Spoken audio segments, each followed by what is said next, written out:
Нэг өдөр одоо маш дулаахан тий хайр дурлалсан зүгээр бадраал шатааж алчих гал. Нэг өдөр нь маш хүйтэн шаналгаж алчих гал. Ингээд байгаа бол энэ бол эгон дээрээсээ надад яаж харьцсан би түүнд нь яг тийм хариулт үзүүлнэ гэдэг эзэн бие харилцаа байна гэсэн. Эзэн биеэр холбогддог.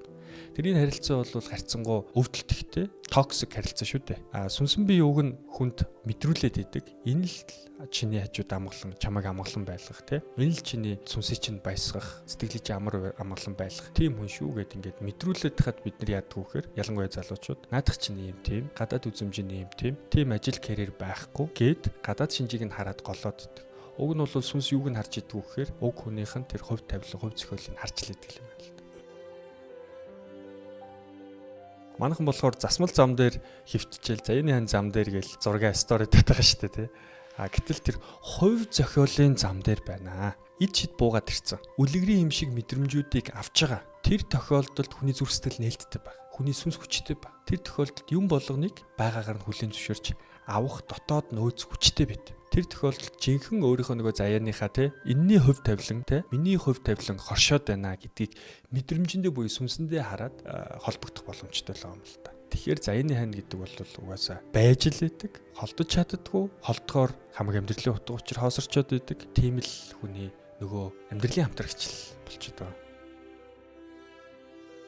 Байгаагаар нь хүлээн зөвшөөрөө тухайн нэг зүгээр сайнтай муутай тэврээд авахд хариу нэхэгүй хайраар хайрлахад юу болдог вэ гэхээр тухайн хүн тэнэгэл биш ухамсарт хүн л учраас өөрийнхөө сул талуудыг тэртээ тэргүй дотроо мэдчихэлдэг. Ухамсартай шүү дээ бид нар сүнстэй ухамсартай. Тэгээд байгаагаараа хүлээн зөвшөөрсөн одоо хүлээн зөвшөөрч хайрлуулж байгаа хүнээс хүн юуг авдаг вэхээр амьдрах хүслийг ав. Өөрийгөө сайжруулах хүслийг ав. Тэгэхээр хэлэх гээд байгаа санаа нь эцсийн үндэ хэн нэг намайг байгаагаар нь хүлээн зөвшөөрөхөд би өөрийнхөө сул талтай өөрөө ажилтдаг байхгүй.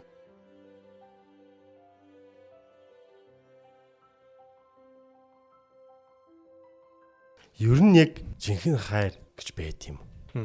Маш их дата өгдөлтөөр тулгуурлаад бид энэ хариултыг өгвөл бас нэг талтай их зүгээр бах. Зүгээр хоруу дэлхийд дээр хувь хүний итгэл үнэмшлээс харахад бол би эмээ өвөө хоёрынхоо яг хамтдаа 91 хүрээд өнгөрч байгааг нь харсан. Ялангуяа бүр манай эмээгийн 50 дахь хоног дээр 49 хоногийн дуусаа 50 дахь хоног дээр манай өвөө өнгөрчихсэн. Би бол тэрийг жинхэнэ хайр ухаа гэж боддог. Тэр насан туршдаа бол хамт сайхан хандлаад ингээд суусан. Тэр эндээс юу гэж хэлэх гээд байгаа юм бэ гэхээр би бол шууд байдгаа гэж хэлнэ. Мөнхийн хайр гэж байдаг, жинхэнэ хайр гэж үүдэг. Хойд насны учрал дрэмжүүд хүртэл гэж байдаг баха. Үлийн үрээч тэр одоо ямар нэгэн зорилгын төлөө хамтдаа явж байгаа. За хүн болгон нэг Your Name гэдэг нэг Японы аним үзчихсэн баг. Нэг тосгоныг 800-тэй тосгоныг аврахын тулд нэг залуу охин хүү хоёр сэрэмжлүүлэг сүнсээр ингээд ажил хамт хийгээд явж байгаа. Тэгэхээр энэ хүн төрөлхтөнд ямар нэгэн сайхан зүйлийг хэн нэгэн өгөхөд ганцаараа өөрийнхөө хүчээр дутаад байдаг нэг асуудал байгаад байгаа юм л та. Тэгэхээр тэр хүнд яг нөгөө сүнснийх нь хүчийг нь нэмэгдүүлэх нөгөө өөрийнх нь дутууг нь дүүргэх нөгөө хүнийг нь чруулдаг гэдэг ийм ойлголт байна. Хоёрдугаар гэх юм бол сүнсэн биеэрээ яг уг хүнийг нь таниад мэдсэн байгаа тохиолдолд тэр бол сэтгэлийн шарах багтай байна гэж ойлгож байна. Одоо жишээлбэл бид нар хин нэг дүр өгч хайрлаад байдаг л та. Багадаа нэг гоё Disney гүнжин хүүхэлтэй үзсэн. Тэгээ ханхуу хүлээгээд байдаг. Эсвэл ямар нэгэн тийм одоо төгс ухаалаг те гахалтай халамжтай гэрийн эзэгтэй бөгөөд карьертай супер бүсгүйг одоо хин нэгэн те сошиалар ч юм харцсан. Тэгээ тэр бүсгүйхээ зан чанарт дурлцаад тэгээд нөгөө харилцаж байгаа эмэгтэйгээс тэрийгэ хүлээгээд. Тэгэхээр энийг дүр хөгнө гэдэг. Нөгөө дүрээс нь гараад эхлэхээр өөр муухай хандлагууд нь гарч ирээд байдаг гэх юм уу те. Тэгэхээр энэ дээр юу гэж хэлэх гээд байгаа юм бэ гэхээр сүнсээрээ таниагүй дүр өгч хайрлаж байгаа тохиолдолд танд дандаа өвдөлт байх болно. Эгоны хайр дурлал дотор. Тэгэхээр үнэн худал хоёрын дотор дунд өвдөлт яваад. Сүнсэн дээр үнэн яваад эгон дээр гаднаас нь шинжээр нь таньсан дутуу хайр яваад. Тэгэхээр яг жинхэнэ хайр гэдэг бол тухайн хүнийхээ яг уг хүнийг нь байгаагаар нь хүлээн зөвшөөрөөд сүнсэн биендээ багтаагаад мэдрэмжээр нь сайн муу саар одоо бузартай нь бүгднийг багтаагаад сүнсэн биендээ хүлээн зөвшөөрж авч хайрлж чадчих байгаа бол энэ бол жинхэнэ хайраа. Энэ бол цаг хугацаа орон зайгаас үл шилтгаалаад энэ бол туулнаа. Хамтдаа цагийг өнгөрөөнөө. Энэ бол мөнхийн хайр.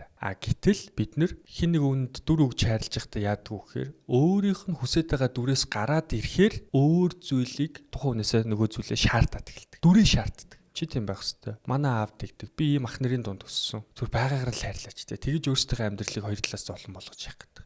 Эцсийн нүд нэг л зүтгэл. Хажуудахаа зовоочоод хэдэд нь өөрөө жаргах вэ? хүртэх ёстой бол хүртэнтэй нэг юм асуудал гарч ирнэ. За дараагаар нь сүнсэн биен дээр сүнс өөрөө яадаг вэ гэхээр аливаа зүйлийг байгаагаар нь таньж хин нэгнийг хайрлаж тэр туршлагыг хурааж мэдрэмжийг аваад улам тэлхэл юм сэтэлтэй зүйл. Сүнс өөрөө тэлхийг хүсэж байдаг. Юугаар тэлэх гээд байгаа юм гэхээр баялаг мэдрэмжээр баялаг мэдрэмж гэдэг чинь өөр үнэн баггүй. Энэ хорвоо дэлхий дээрээс бид тэр мэдрэмжийг аваад байна гэдэг чинь бид тэр үннийг цуглуулдаг. Дотоод ертөнцийн. Тэрхүү сүнсэн биен дээр хоосрол үүсэж байна гэдэг чинь бид тэр мэдрэмжээр дутаад байгаа. Мэдрэмжүүдээр дутагдаад ирэхээр яадаг вэ гэхээр одоо нөгөө уур, бухимдал, стресс, нерв гэдэг зүйл гарч ирээд байгаа юм л да. Тэр баялаг мэдрэмж сүнсэн биеийн асар их туршлагыг хураацсан байгаа тохиолдолд ямар ч нөхцөл байдалд бид тэр хүнийг байгаагаар нь хүлэмжшүүрч чаддаг юм. Энэ бол цэвэр сүнсний хүчил юм байна л да. Тэр сүнс хэдийд хүчрхэгждэг вэ гэдэг ойлголт руу яваад буцаад орчиж байгаа. Тэгэхээр өөрийнхөө сүудэртэй талуудтай нүүр тулжиж сүнс дараагийн түвшинд гарч ирнэ. Энд бол жинхэнэ хайрлууга төхөөд байна гэсэн. Тэгэхээр жинхэнэ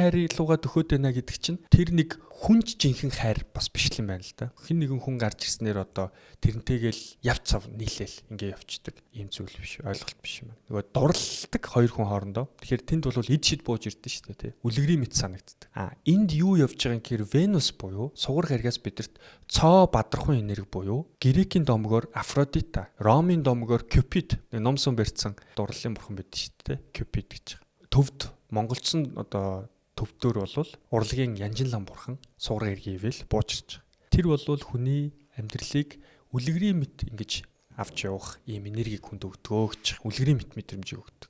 Энэ бол дурлсан үед ирдгээ гэж үздэг. Ингээд дурлалын мэдрэмж, үлгэрийн мэдрэмжин дээр явж байгаа хүн бол өөрийнхөө яг хувь тавилангийнхаа зам дээр гараад ирсэн байна. Бид нэг хувь тавилан байдгаа гэж ярьдаг те. Тэгэхээр тэр хүн бол хувь тавилангийнхаа зам дээр гараад ирсэн. Зүрх сэтгэл нь нээлттэй байгаа. Хорвоо ертөнцөөс юугч хаалтгүйгээр өөрийнхөө зүрх сэтгэл сүнсэндээ хүлээж аваад түүнд нь байгаагаар нь таньж мэдээд хариу үйлдэл үзүүлэх буюу сүнсний хөгжлийн асар өндөр талбар дээр амьдралын идэх амжилтын асар өндөр талбар дээр гараад ирсэн. Тэгэхээр ингээд гараад ирсэн байгаа хүн бол хэнийг ч хайрлаад жинхэнэ заяаны зам дээр гэдэг шиг хувь заяаныхаа зохиол дээр байгаа хүн бол тэр хань ижилтэйгээ уулзраад явна. Жинхэнэ хайраараа хүн болгоныг хайрлаад явна. Ингэж чадаагүй бид нөгөө өөрийнхөө өвдөлт сүүдэртэй талуудтайгаа нүүр тулаад явж байгаа. Эсвэл сүүдэртэй талуудаасаа зүгтаагаад явж байгаа тохиолдолд энэ жинхэнэ хайрч гэдэг юм уу? Хүнийг алагчлахгүйгээр хайрлна гэдэг ойлголтууд бидрээс ангид болчиход байгаа маа уучлаарай. Тэгэхээр өвдөлтүүдтэйгээ сүүдэртэйгээ хин нэгнээ сэтгэлийн шарх аваад байна, хин нэгэнд гомдоод байна гэдэг маань уг өөрийнхөө сүнсэн биеэр тухайн хүний уг мөн чанарыг нь үннийг нь таниаг байна гэсэн. Илүү өндөр хүлээлт хүлээчээд баг зүйлийг хүртээд тахаар яах нь вэ? Тэнд өвдөлт үүсээд нь шүү дээ. Тэгэхээр уг үннийг нь таньж хүлэмжшүүрөөг учраас худлаа буюу дүр хүсгэж тухайн хүнийг харж ирсэн учраас энэ хоёрын чинь дунд зай үүсчихэд байгаа маа. Тэр зайг өвдөлтөд дүүргэх юм аа. Тэр зайг өвдөлтөөгөө нүүр тулжиж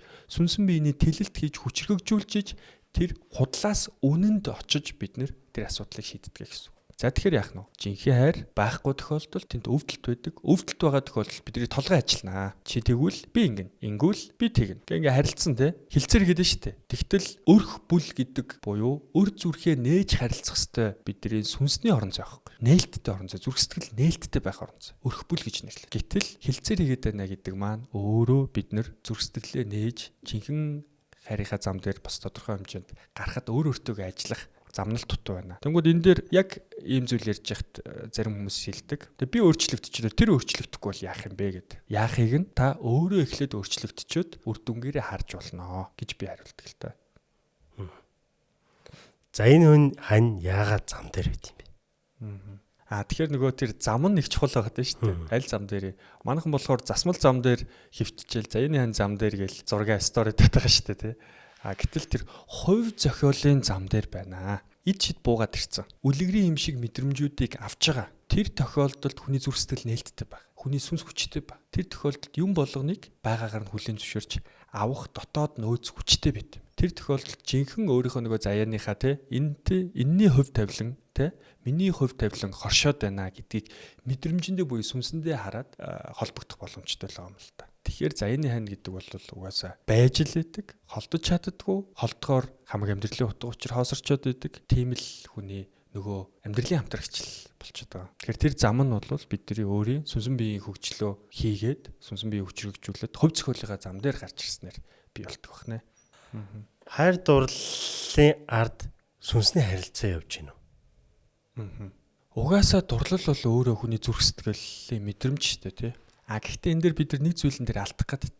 Сэтгэлийн хөдөлгөөн буюу сэтгэлийн хөдөлгөөн бол хүний сүнснийх биш. Энэ сэтгэлийн хөдөлгөөн бол хүний эзэн бие буюу эгоноос гарч ирж байдаг. Надад сайхан хандах юм бол миний сэтгэл таатай байна. Надад таагүй хандах юм бол би хариуд нь яаж чинь сөрөг реакшн үзүүлж чинь те. Энэ бол эзэн бие буюу эгоноос гарч ирдэг зүйл. Сэтгэлийн хөдөлгөөн гэдэг зүйл. Сүнсэн дээр үнэн оршдог. Надад сайн хандна уу, муу хандна уу? Үл шалтгаалаа тухайн хүний уг хүн нь хин юм бэ гэдгийг нь танин барьж авч байгаа нь сүнсэн бие. Сүнсэн бие бол маш амгалан, үнэн, мэдрээд ингэ оршиж идэг. Тухайн үнийгээ таниад оршиж идэг. Гэтэл эзэн бие яадаг вэхээр бодлон шуурга, сэтгэлийн хөдөлгөөний шуурга ингээд байнга явчихдаг. Тэгэхээр би зүгээр хосын харилцаан дээр ч үт юм уу те, янз бүрийн харилцаан дээр бид нар амар амгалан байгаад сүнсээрээ клик хийн гэж ярьд юм да тий. Сүнсээрээ уулзаад тухайн хүнийхээ яг дотоод хүнтэй нь уулзаж чадж байгаа бол тэр харилцаа илүү доктортой байх магадлал маш өндөр. Зүгээр нэг өдөр одоо маш дулаахан тий хайр дурлалын зүгээр бадраал шатааж алчих гал. Нэг өдөр нь маш хүйтэн шаналгаж алчих гал. Ингээд байгаа бол энэ бол эзэн биеийн буюу эгон дээрээсээ надад яаж харьцсан би түүнд нь яг тийм хариулт үзүүлнэ гэдэг эзэн биеийн харилцаа байна гэсэн. Эзэн биеэр холбогддог.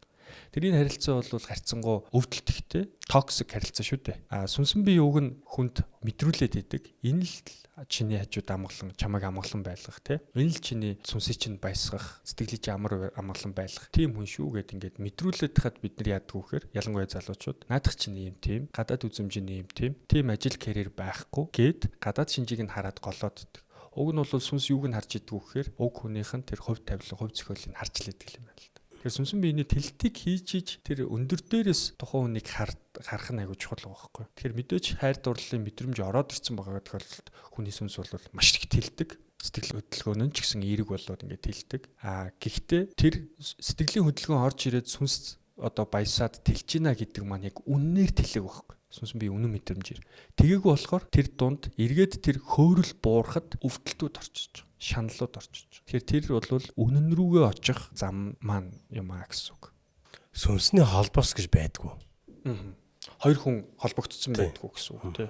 За сүнсэн биеэрээ бүр ингээд нэгнийгээ зүүдлээд маш өндөр гүн түвшний сүнсэн бие холбоостой тэрийг мэдэрсэн хүмүүс бас байдаг. Ийм холбоосууд угаасаа байдаг. За энэ зөвхөн хосын харилцаан дээр ч биш. Нэг нэгнийгээ өндөр түвшинд хүлээн зөвшөөрж байгаа ажлын хамтрагч, үйл хэргийн хамтрагч нар дээр хүртэл байдаг л да. Тэгэхээр энэ яг яах гээд байгаа юм гэхээр бидний сүнсэн бие тэлээд өөрийнхөө хувь зохиол дээр уг нь замнах гээд байгаа. Хувь зохиолынхаа замаар сүнснийхээ зорилгын төлөө л яваад байгаа. Цаанаасаа мэдрүүлж байгаа зүйл. Тэр нэг хүсэл байгаад байгаа шүү дээ. Хүний сүнсэн бие бол хүслийн сав, мэдрэмжийн сав, туршлагын сав, туршлагаас үүдсэн мэдрэмжийн сав байгаад байгаа. Тэр сав өөрийнхөө хүслийг гүйцээхэд өөртөөгөө адилхан юм уу ойролцоо хэмжээний орцтой. Тийм хүсэлтэй хүмүүстэйгээ яах нь байнгын гүн гүнзгий холбогдохтой чадчихдаг. Хол байсан ч телепат мэдрэмж орж ирж идэг.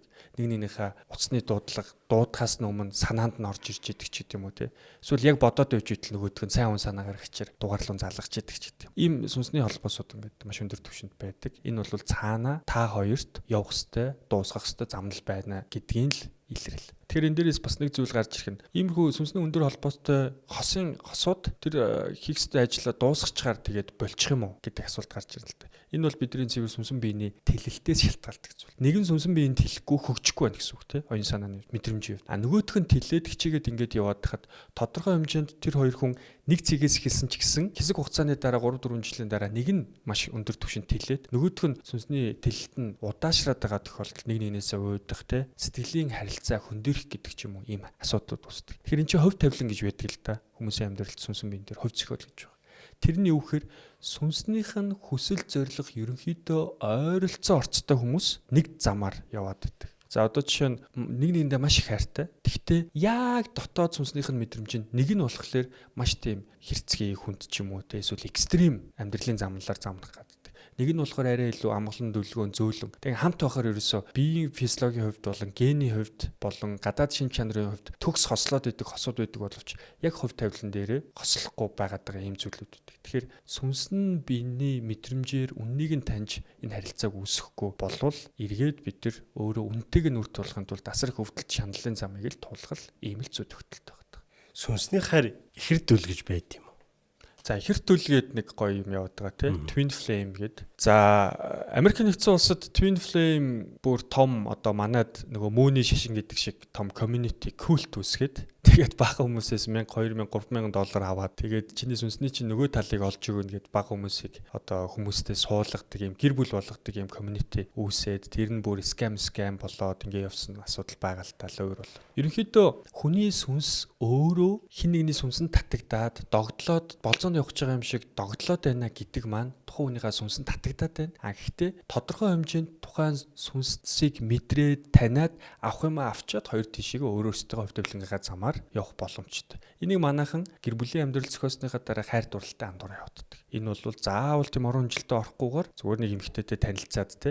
За уулзлаа. Ийм сүнстэй байна. Инглээ. Өөрийнхөө сүнсний нэг тодорхой хэмжээний дутуу ч юм уу мэдрэмжүүдээ танин мэдэх мэдрэмжүүдээ хүн л юм чинь энэ орууд дээр таних мэдхтэй сонирхох юмнууд байлгүй байх. Гэтэ тэрийг бас нэг хэмжээ хязгаартай хийх хэрэгтэй байгаа байхгүй. Тэ ингээд танилцлаа. Гой найзууд боллоо. Ингээд мэдрэмжээ солилцлоо. Уг хүний юм байна. Инглээ. Миний сүнсний мэдрэмжинд дутуу байсан зүйлийг энэ хүн өглөө би нөгөө хүнд хариуг нь өглөө. Ингээс аль. Гэтэл одоо өнөөдөр ч нөгөө сайн ах мах гэдэг ингээд арай илүү буруу зам дээр л энэ үйл ажиллагаа хийгээд байгаа юм л та. Гэхдээ тэр хүмүүсийг таталцж байгааг нь бол бид нар үгүйсгэж ерөөсөө чадахгүй. Хин нэгэн өөр хүнд татагдахыг хинээж сүнс хүн болгоны сүнс эрхчлөлт байхгүй. Тэр мэдрэмжийг нь дараад байх тусам хосын харилцаанд, гэр бүлийн харилцаанд токсик те хортой харилцаа нь илүү болоод идэг. Хин нэгний мэдрэмжийг дарлаа гэхэд хүчирхэллээ гэхэд өөрөө л хариуд нь хүртэх ёстой бол хүртэн л дээ. Ягаад тэгэхээр тухайн хүний сүнс нь таньс улам холдоод байгаа байхгүй. Тэгэхээр бид нар энэ гэр бүл бол хосын харилцаан дээр нэг зүйл гарч ирдэг нь хажуутайгаа хүнээсээ сайн болон мундаг байхыг шаарддаг байгаа. Нэг юм асуудал байгаа юм л та. Чи одоо юу залах уу байна? Хамаг л одоо 9 болчиххайг нь тоочоо те. Тэгэхээр тухайн хүний сүнс тэгж хэлж явах тоолонд энэ надаа хайргүй юм байна. Энэний сүнс намайг бүрэн хүлээн зөвшөөрөөгүй юм байна гэдэг мэдрэмжийг авч идэг. Тэгэхээр улам л хөндөрөх зүрх сэтгэл нь холдох ийм одоо нягууртай. Тэгэхээр одоо яах юм? Тэр хүн залах уу байгаад.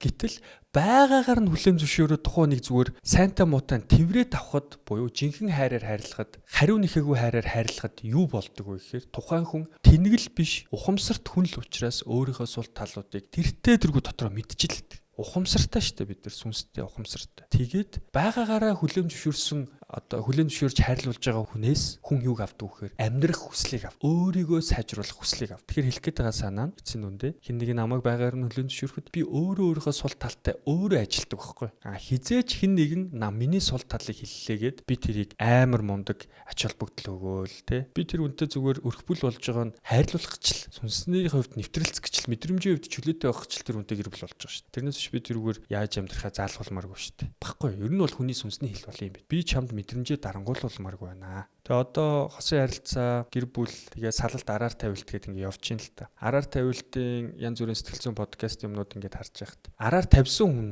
анхдагч нь байдгүй. Араараа тавиулж байгаа хүн нь яах нь нөгөө хүнийхээ мэдрэмжийг дуу хоолойг олон жил боомлж явж хагаад нөгөө хүн өөрийг нь ойлгодог ганц л чих зүрх байхад тэрэнд нь очиод дурлаа тэрэнд нь очиод босгосон амьдралаа хайхад бэлэн тэр бүсгүй араас тэр залуугийн араас яваад байгаа юм. Араар нь тавьдаг. Тэгэхээр энэ юу гэж хэлээд байгаа юм гэхээр хүний сүнсний хэрэгцээ, хүлээн зөвшөөрөгдөх хэрэгцээ, сүнсний дуу хоолой ямар ч үүрэг хариуцлагаас илүү хүчтэй. Гэхдээ нөгөө талд араар тавь гэж байгаа юм биш. Араар тавихааргүй харин хүнийг хүлээн зөвшөөрөх нь л бидний одоо сонголттой. Ямар амьдралаар араараа тавьж амьдруулмаар байна уу, тавиулмааргүй амьдруулмаар байна уу гэдэг бидний сонголт шахав юм болчиход байгаа байхгүй. Тэр хэлэх гээд байгаа эцсийн санаа нь хүний сүнс хүлээн зөвшөөрөгдөөгөө байгаа тохиолдолд заавал хариу үйлдэл реакц үзүүлнэ. Тэр нь хүнээсээ шилтгаалаад сайн байж, эерэг байж болно, эргээр ойлголцъё гэж болно. Эсвэл салаад явчих болно. Эсвэл хариугаа авч буюу хортой байдлаар хариугаа авдаг. Ийм л үзүү тогтолтой яваад байгаа юм л та. Тэгэхээр сүнсэн биений мэдрэмжүүд үннүүдийг бид нар ойлгож, танин мэдэж, хүчрэгжүүлж, ухамсарыг хөгжүүлэхгүйгээр эрүүл хосын харилцаанд байна гэдэг бол за бараг байхгүй тий. Шууд хэлэхэд. Бие махбод болон гадаад шинжийн дурлалууд бол нэг хэсэг хугацаанд л хүрэлцэл байна. Ихэнх охид бүсгүйчүүд муу залууд татагдаад байдаг. Энэ юуных вэ? Энэ өөрөө нөгөө бага насндаа аав ээжээс сайн байх ёстой гэдэг итгэл үнэмшлийг зогсоо зайгүй алдсны л үр шиг болчиход байгаа. Тэгэхээр сайн охины синдром гэдэг хүртэл сэтгэл зүйн шинжилгээнд дэр байгаа л та. Тэрний яадаг вэ гэхээр гэр бүл болон ойр дотныхоо хүмүүсийн орон зайд дандаа сайн байхыг хичээдэг. Тэгэхээр яадаг вэ гэхээр сайн байх юм бол шагнуулдаг те. Ингээ сайн охины дүрд оруулсан. Гэтэл сүнс нь мэдрэмж нь болохоор өөрийгөө олохыг хүсэж байгаа. Аливаа зүйлийг туршлагаараа туулж мэдэрч таньж мэдхийг хүсэж байгаа. Тэгээд нөгөө муу залууч харьцангуй чөлөөтэй шүү дээ. Сайн залууч юм бол ингээл байж л. Муу залууч ингээ чөлөөтэй бүх юм. Тэгэхээр муу залуу байжууд тэр хүний сүнс нь хамардаг юм байна л да. Сайн охины дүрд олон жил явцсан. Сайн охины синдромтой. Тэгэхээр энэ дээр бол бас л сүнсэн биеийн хэмжээс хуулиудаар энэ асуудал тайлагдав. сүнс хэдий ч дарангууллагдан төдий ч эрх чөлөөтэй байхыг л хүсэж байгаа. За нийгмээр нь ярих юм бол Зүйл тулбат улсын ерөнхийдөө Москвагийн шууд удирдлагаар Монгол улс 90 оны хүртэл явсан тий. Төлөөлсөн төлөвлөгөөд эдийн засаг, коммунист нам хүн болгоны сүнсний мэдрэмжийг үзэл сурталаар дарангуулад ийм байх ёстой, тийм байх ёстой, баруун нэг шүтэх ёстой, сэхэтэн малчин болмоо гэдэг ингэ явж. Агтл 90 он гараад бүх зүйл задгаарахад хүн болгоны сүнстэй дураараа дүргэж дунд чөмгөрөө чиргсэн мэт тий. Мэдрэмжүүд нь уумаар байснууд нь архинд орсон, гэр бүлээсээ салсмаар байснууд нь бүх нийгмийн эмх замраг хөдөлж. Тэгэхээр эндээс бол хүний сүнс бол өөрөө мэдрэмжээ хайгаад ингэж явааддаг эрхтэй юм байна гэж ойлгож байна. Тэгэхээр эндээс бас нэг ойлголт гарч ирдэг нь сүнсэн бие хэдий ч дарангууллагдан төдий ч бас бие махбод нь өвдөж зовоод идэг, царай зүсэн цонхигоод идэг ийм асуудал. Бие махбодын өвчлөл хүртэл сүнсэн бие юм байна гэдэг. Одоо манай уламжлалтын эмчнэр ялангуяа сүүлийн үеийн мэрэгэн эрдэмтэд домчнор хүртэл ийм зүйл гаргаж ирдэг л та. Тэгэхээр анхдагч нь энергийн гэмтэл сүнсэн дээр дараа нь бие махбод физиологийн гэмтэл рүү орж ирдэг юм байна гэж. Сэтгэл зүйн гэмтэл жинхэнэ хайрыг олоход яаж нөлөөлт юм бол? Тийм сэтгэл зүйн гэмтэл аваад өвдөлтийг аваад байна гэдэг нь бид нар бол бага наснда бол өөрийгөө хамгаалах чадваргүй байдаг учраас тэр идэвхтэй зүг авчиж байгаа. Тэгэхээр бага насны юмнууд л хамгийн хэцүү. Ухамсаргүйгээр хийчих. Насанд хүрээд бид нар ухаан түн төрлөختөө учраас хин нэгэн гаднаас одоо юу гэдэг бидрийг гэмтээхээр өвдөхөөр те одоо өвдгөхд оромжлох ингээл хүчээр хиллийн янз бүрийн дарангууллын мэдрэмжүүд орж ирдэг те. Тэр энэ болгон дээр бид нар чаавас байгаа л юм байна гэд сүнсэн биеэрээ тэрж яваад өөрийгөө аваад явчих боломжтой. Гэтэл тэрнтэй сөргөлдөж явах явцдаа бид нар өөрийгөө давхар гэмтээгээд байгаа байхгүй. Надтай энэ хүн ингэж гарцах ёсгүй гэд өөрийнх нь нөгөө өөртөө өгч сэтгэл өмчлүүд байгаа шүү дээ тий. Үннийг таньсан биш. Зүгээр л би бол өстой хинт ч дээрлгүүлж амьдрах ёсгүй хүн гээл тий. Тэгсэн чинь зүгээр гараад нөгөө амьдрал дээр гараад ирсэн чинь ур чадвараараа дэрл хүмүүсийн дунд дээрлхүүлэх нөхцлөдөлд орчиж байгаа байхгүй. Тэгэл бодит байдал дээр дээрлхүүлээд эхэлдэг ч гэдэг юм уу тий. Тэгэхээр энэ нөгөө өвдөлтүүдийг гадаад ертөнцөөс хүчирхийлэл дарамтыг авч байгаа тохиолдолд бид нар өөрсдөө худлаа ихтгэл үнэмшил дотор матрикс дотор амьдарч байна гэсэн үг. Тэгэхээр тэр өвдөлтүүд маань биднийг жинхэнэ үнэн рүү аваачна. Хэрвээ тэрнтэйгээ шууд шударгаар нүрд тулж чадах юм бол жинхэнэ үнний замналаар амьдарч ихсний ард дээр хайр гэдэг зүйл бидний амьдралд аяанда ургана. Үнний амьдралаар амьдарч эхэлж байна гэдэг чинь бид нар сүнсэн биеэрээ өөрийгөө сүнсээ хайрлаж байна гэсэн үг. Сүнсээ тэтгэж байна гэсэн үг. Сүнс ягаад тэгэхээр үнэнд л нугсах байхгүй. Аливаа зүйлийг мэдрэмжээр барьж аваад яг үннийг нь тавьж барьж авахтаа баярлдаг. Гэд ойлгож идэг шүү дээ. Тэр чинь үнний хэл, сүнсний хэл байгаа байхгүй. Хариу үйлдэл. Тэгээд сүнснийхээ мэдрэмжээр үнний замаар явж байхад харин амьдралд гадаад ертөнцөөс хайрууд ургаж идэг гэсэн. Тэгэхээр таны дөрөв асуусанчлан өвдөлт сэтгэлийн шарх бол үнэн рүүгээ очдог зам. Үнэн рүүгээ очсноос бид нар харин жинхэнэ хайранд хүрнэ.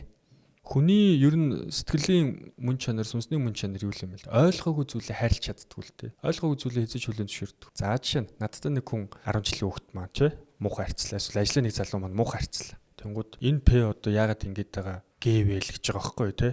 Авшиж инглээд эхэллээ. Би тэр хүнийг надтай яаж харьцснаар нь дүгнэлт хийж чинь тийм үү? Миний эзэн бие буюу эготой яаж харьцснаар нь надад ямар сэтгэлийн хөдөлгөөн гэж байгааг нь би харьцаж байна. Гэтэл дараа нь нөгөө ажлынхаа залуугийн нэлээд сайн ч юм уу дотн хүнээс нь сонсчлоо. Энэ залуу чи ийм амьдралтай. Багтаа аав ээжсэн ингэж зовоожсэн тий. Одоо болохоор ихнэр хүүхдтэй ийм асуудалтай байгаа гэдэг зүйлүүдийг нь жинхэнэ үннийг нь бариад авчлаа. Сонсчлоо. Тэгсний ард дээр миний бодол итгэл үнэ шал өөрчлөв. Тэр хүн намайг уурлуулдаг хүн байсан бол тэр хүн за яах вэ? Хүний л амьдрал залуу хүн одоо тий зүтгэж л яваа залуу хүн байна гэдэг итгэл үнэчлэр солигдох. Тэр юу гэж хэлэх гээд байгаа юм гэхээр бид нэр хүмүүсийг надтай яаж харьцснаар нь дүгнэх гээд байдаг. Бид нар үннээр нь уг суурийг нь харах хэрэгтэй. Тийм учраас бидний хүүхдээс хосын харилцаанд хүүхдүүдээ гэр бүл болгож хурим найр хийхээс өмнө аав ээж нь хэр зэрэг сүүдрээ тусаасан бэ гэд удмыг нь харагддаг. Тэр аав ээжийн сүүдэр хүүхдэд 2 дахин харанхуй болж ургаж гарч ирдэг. Ээж нь муухай ааштай бол охин нь бүр илүү муухай ааштай. Аав нь хүчирхийлэгч бол хүүн бүр илүү хүчирхийлэгч. Тэгээд хинээсээ гараад ирсэн. Яас муухай ааштай амтан бэ гэд охиноо тэгээд байгаа шүү дээ.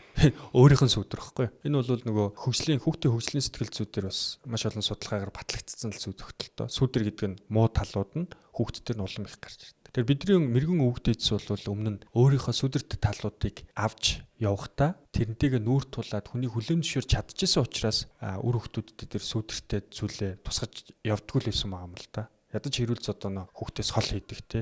Гэтэл сүдрийн тусгаад авцсан байгаа те. Хосын харилцаанд орж байгаа ураг удмаа ингээд нийлүүлж байгаа хүмүүс маань яадгүй гэхээр нөгөө талаас удмыг хараад байгаа шүү дээ. Тэгэхээр аав ээж нь хэдий чинээ сүдэр багтаа усуд байна. Төдий чинээ хүүхдэд нь тэр нь бага байна л гэсэн. Тэгэхээр нөгөө хүүхд насных нь хоёр хүн гэр бүл боллоо, сүнсээ нэлээ, зүрх сэтгэлээ нэлээ. Төдий чинээ гүн рүүгээ хоёр хүүхдийн харилцаа гүнзгийрэх тусам илүү бага асуудал гарч ирнэ гэдгийг аав ээжийнх нь сүдрээс л гарч идэл байсан юм л та. Ийм учраас манай хөрөм нарийн ёслол төр бол яадгүй гэхээр хоёр тал уулзаад, ураг угсаагаа мэдлцээд жиж төрийн ажил гэж байгаа шүү дээ. Төрийн ёслол хүндэтгэлийн ажил гэж хэмжээнд үлддэг. Тэгээ хормын үеэр бол хоёр тал сайхан найрлаа, дахин дүүсээ танилцаад тэгээд хос хоёрыг бол хос болгож байгаа. Гэр бүл болгож байгаа тий. Тэгэхээр ийм ариун нандин сайхан ёс соёлол байгаа юм л да. Энэ хоёр хүний сүнсэн биеийн дотор маш их зүйл байгаа. Энийг хамгийн гол нь бага байлгахын тулд хувь хүн, эцэг эхчүүд хэн нэгэн яг өөрийнхөө өнөөдөр сүдэртэй тал дээрээ мастер нь эзэн нь болохыг хичээхээс үр хүүхдүүдийн хувьд завлан шалтгаалнаа. Тэрнээс биш үнтэй сургуульд хүүхдээ явууллаа гэд та өөрөө сүдэртэйг нь үр тулаагүй байгаа тохиолдолд тэр хүүхдүүд маань дандаа таны дефектийг сүдрийг 2-3 нуглаад гарч ирнэ. Яагаад энэ ус төрчдийн хүүхдүүд ийм асуудалтай байгаа юм? Яагаад энэ муухай аштай хүмүүсийн асуудалтай хүмүүсийн хүүхдүүд улам буруу замаар будаад хийгээд буцахтаа одоо нийгэм маань ийм нөхцөл байдалд орчод байгаа юм бэ гэдгийг хамгийн гол хариулт зүгээр л энгийн зүй тогтол. Энийг бидний хүүхдээс юу гэж хэлээд байгаа юм бэ гэхээр удмын үлийн үрээл гэж нэрлэдэг. Удмын үлийн үрэхээр нөгөө үргээжч болдгоо, хараалч юм шиг ийм явуулчих болдгоо зүйл юм шиг ойлгоод байгаа. Тийм биш. Энэ бол зүгээр л зан характер болоод дотоод сэтгцийн л мэдрэмжүүд нь хүүхдэд өвлөгдөж байгааг л тэгчлээ. Та сая сүдэртэйгээ нүр тулах ёстой гэж хэллээ тий. Бид нэр яаж яг сүдэртэйгээ нүр тулах ёстой вэ? Тэгэхээр бид нөгөө энэ сүдэр гэдэг өөрийнхөө муу характеруудтайгаа үргэлж амьдарсаар ирсэн байдаг учраас энийг өөрийнхөө сүдэрч гэж мэддэггүй. За ухамсарладаг хүмүүс маш цөөхөн байдсан болов уу гэж миний хувьд харж байгаа. Тэгэхээр сүнсэн бие нөгөө ад жаргалтай үлгэрийн юм шиг мэдрэмжээр тэлэлтэй хийгээд сүнсэн бие хэдий чинь happy байх тусам өөрийнхөө нөгөө бусдад муухай хандчихсан зүйлдээ бид нар гимшдэн штэ. Тэр сүдрүүд олж хардаг. Гаднаас бас бидний дотор байгаа өвдөлтүүдтэй бидний шарахыг сэтрийгээд бидний нөгөө реакцлаад байгаа, уурлаад байгаа, бухимдаад байгаа, стресстэй байгаа тэр бүх зүйл гадаад орчны асуудал хязгаарч байгааг байна. Тэр бидний дотор байсан. Тэгэхээр тэр бидний дотор байсан учраас тэр бидний сүдэр, тэр бидний хор, тэр бидний траума, сэтгцийн гэмтлүүд байгаа. Тэрийг сүнсэн бие буюу мэдрэмж хэдий чинь хурц байна, тэлцэн байна, аз жаргалтай байна, харьцуулаад өөрийнхөө харангуй талуудыг харж чадчих. Харин хардахдаа юунаас болсон байна гэдгийг ойлгоод өвдөлттэйг нүр тулсны ард дээр тэр өвдөлт нь явдаг байхгүй. Тэр сүнсэн биений хүчийг, сүнсэн биений мэдрэмжийг хурцлах замаар өөрийнхөө сүдэртэй нүр тулж эхлээд хүлээн зөвшөөрнө. За мэдээж суудсан байгаа зан характер бол засахад маш хэцүү. Тэрийг нөгөө төвчээд байна гэдг нь засаад байна гэсэн үг биш байхгүй. Та зүгээр л дотроо бүр сэтгэлийнхаа гүнд богшуулаад хадгалаад байгаа. Нэг удаа арх угаа тасраад ухамсар тасрахад тэр дахиад эргээд сэтрэх магадaltaй. Тэгэхээр манайхан бол нөгөө засарч байгаа процессыг өөрийнхөө муу чанаруудыг олж харчаад яг гарахгүй тисээд байна гэж ойлгодог. Үгүй. Энэ хангалттай байдаг. Тэгэхээр бүх сүнснийхээ гүн рүү ороод уг чанарыг нь ухамсарлаад хаанаас энэ үүсвэ гэдэг тэр итгэл үнэмшлийнх нь уг язорыг нь таньсны ард дээр энэ өөр аянда энергийн төвшөнд хүнээс гарч явдаг юм зүйл. Амар муухай аштай байдаг шүү дээ. Суудсан. Тэг яах юм? Тэмцээд тэр аашаа дараад амаа татаад энэ асуудал шийдэхгүй юм байна л да. Хаанаас ийм ааш сууж вэ? Тэгэхээр тэр нэг ааш буюу сүудэр орж ирж байна гэдэг чинь тэнд гэрэлгүй байна гэсэн. Та хүнтэй сайн сайхан харилцаа хийж чадахгүй байгаа учраас та муухай ажиллаад байна л гэсэн. Тэр чадвар дутж байна, гэрэл хийгээ дутж байна, хайр дутж байна, хэн буюу амьдралын энерги эрчим хүч дутж байна, үнэн дутж байна. Хэрэгтэй зүйлүүд нь дутаад байгаа учраас альтернатив сонголт байхгүй автоматар муу зүйл дээр хүний зан характер болон бусад зүйлс буугаад байгаа гэсэн үг ээ. Тэгэхээр сүнсэн бие тэлэлт хийгээд аз жаргалтай хэрэгтэй зүйлсээ өөртөө суулгаж эхэлсэн цагт л муу зүйлс автоматар өөрсдөө явах юм байна л да. За та одоо өөрөөсөө подкаст сонсогчдод яг хэлэх өөрөө хүсч авдаг үг байна. Тэр эцсийн дүндээ хосын харилцаа одоо бид нар токсик биш аз жаргалтай болон хортой харилцаа гэдээ хоёр уучаад байгаа. Аз жаргалтай харилцаа бол үнэн дээр оршино. Зөвхөн аз жаргал гэдэг зүйлийг бид нэр эдээ ундаа илбэг байдлаар бас төсөөлөх нь харьцангуй өрөөсгөл болчиход байгаа. Тэрний гүнд амьдралын гүнд нь одоо олонд аз жаргалтай харагддаг хүмүүсийн дунд юу болж идгийг бид нар мэдэхгүй. Сошиал те дандаа illusion буюу хиймэл зэрэглээнүүд ийм ертөнцид байгаа. Ялангуяа залуучууд хэлэхэд. Тэгэхээр амьдралын гүнд юу болж байгаа вэ гэхээр амьдралын гүнд нэг л юм байгаа, тэнд мэдрэмж байгаа, өдөр тутмын амьдралын чанар байгаа, энерги эрчим хүч гэдэг зүйл байна. Тэр энерги эрчим хүч гэдэг зүйл хаана сууд болд юм бэ гэхээр тэлцсэн байгаа, хөгжсөн байгаа сүнс тэрийг тосож явах сав нь болд юм а гэж ойлгож байна. Тэр сүнсэн биений хөгжил хэдий ч нэ өндөр түвшинд байна. Нөгөө буян заяа хишгээ тогтоогоод ингээд явдаг. Тэрний дараа тэр эд мөнгө, элбэг дэлбэг хангалуун байдал бол дараа дараагийн урсгалууд нь савндаа өөрсдөө байр эзэлж олцсуудаг. Тэгэхээр бидний тэмүүлэгч хамгийн номер 1 зүйл бол үнэн. Сүнсэн биендээ асар их үннийг хураахыг л зорих ёстой. Хэрвээ та альва нэг зүйлд альва хэн нэгэн хүнд сэтгэл гонсгоор эсвэл сэтгэл шархлаад байгаа бол та үннийг нь таниагүй байна. Гэхдээ үннийхээ замд аливжээ хүссэн хүсээгүй алхаад орцсон байна гэж л ойлгох хэрэгтэй. Ингээд асар их үннүүдийг цуглуулад ирэхээр бид нар өвлийн үрийн тойрог буюу мэдхгүй байгаа гинэн байгаагаас болоод бид нар яадаг вэ гэхээр асар их өвдөлтүүдийг авдаг шүү дээ. Эндээсээ гараад дараагийн түвшинд гараад үнний зам дээр гараад ирж байгаа. Хувь тавилан дээр гараад ирж байгаа. Тэр үед нөгөө сүнснийхээ зорилго эсвэл заяаны хань, жинхэнэ хайр гэдэг одод ертөнцөөс те гэрлээс их усрээс бидэрт ирүүлж байгаа тэр дээд мэдрэмжүүд бидэр дээр суудаг ийм зүйл байна. Тэгэхээр бүх зүйл сүнсэн биеийн тэлтээс эхэлнэ. Сүнсний хүчээс эхэлнэ гэсэн үг. За анхаарлаа хандуулсан явдалд баярлалаа. За баярлалаа. За